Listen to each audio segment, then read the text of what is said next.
right, now to our monthly segment with First Five Kern. As we head into the holidays and all of those special meals, we wanted to touch on some feeding and nutrition tips for babies and toddlers.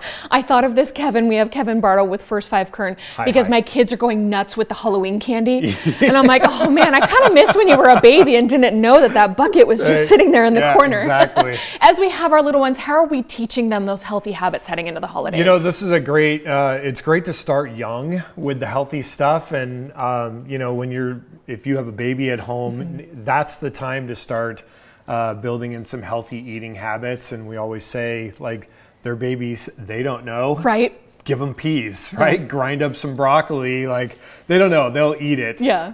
But if you had a summer baby, this is probably a pretty exciting time of the year. You can do a big holiday feast and your baby can take part in that. Usually around 5-6 months of age, they're moving on to, you know, foods. You can puree it. You can give them small amounts and let them partake in the holiday feast festivities. And I just loved my first Thanksgiving with my June baby. She was about 5 months old, and I was like, do I give you some turkey? No, I think a bite of sweet potatoes would be good. So what are those best things that are on our plates that our little ones can try? You know, just try to stay healthy, but but make them a part of the fun, right? You can do turkey, sure, just grind it up. You know, there's 3 rules when it comes to introducing your baby to food. Start slowly, start small, and start healthy. Again, you're building those habits, but start slowly. Introduce one easily digestible food at a time. Start small, puree it, give them little tiny pieces, little peas, little tiny, you know, and just kind of let them experience it, pull them right up to the table and say, hey, you're part of the feast. I just love that, including them in the meal. I love to include, now that my kids are a little bit older, in the cooking too. That gets them excited about nutrition. And then finally, with 30 seconds left, I just wanted to ask, is it okay to tell visiting grandparents and visiting family members, like, hey, the baby hasn't tried that yet, please don't give her peanut butter, or hey, can you please cut that up smaller? Yeah, I mean, you have to set boundaries, I think, with your baby, and I know that the tendency there is to defer to the older members of your family, but you got to do what's comfortable for you and for your family.